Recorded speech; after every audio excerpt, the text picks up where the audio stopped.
Hi everyone. I want to take a minute and show you how I like to roll out my cookie dough. First, let's look at the supplies we'll need. I have here a silicone baking mat. This is a flexible baking sheet that you might use to bake your cookies on when you put them in the oven. I also have here a sheet of parchment paper. Now, if you don't have a silicone baking mat, you can certainly use 2 sheets of parchment paper. I also have my cookie sheet and I have a rolling pin. Now, I like to use a rolling pin that has these guides on the end. That helps me roll out my cookie dough to an even and consistent thickness. I make a lot of cookies, so this was a great investment for me. If all you have is a regular rolling pin, don't worry, you'll be just fine. All right, so let's roll out some cookie dough. I have here a piece of dough that I've taken straight from the mixer. So this is nice and soft. Most of the recipes that I'd tried in the past ask you to chill this piece of dough before you rolled it out. But I always found that it was very hard to roll out that lump of chilled dough. The other advantage of this process is we are not going to add any flour to prevent this from sticking. Flour can change the consistency of your dough, and it can make it dry and crumbly. So when I found a recipe that asked me to roll the dough while it was soft, I was really anxious to try that. So here we have our lump of dough on our silicone baking mat. We're going to cover it with a sheet of parchment paper, and then we're going to roll it out to our desired thickness. Now you can see this is really soft. It's very easy to roll. So we're just going to continue rolling until we get to about 1/4 of an inch.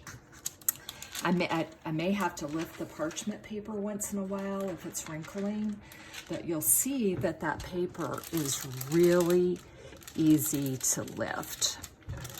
So once we get this to our desired thickness, you can see it's all nice and rolled out. We're going to take this, we're going to grab our cookie sheet, and we're going to just slide this piece of rolled out dough onto our cookie sheet. And we're going to pop that into the freezer for about 30 minutes before we cut our cookies. So now let's cut out our cookies. So what I have here is the sheet of frozen dough that we prepared earlier. It's been in the freezer for about 30 minutes. It's nice and firm.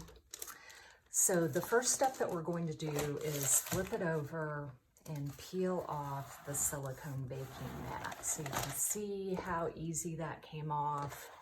And we'll put it back down, and then we're going to flip it over and peel off the parchment paper. Now, it's very important to do that first step of peeling off the back.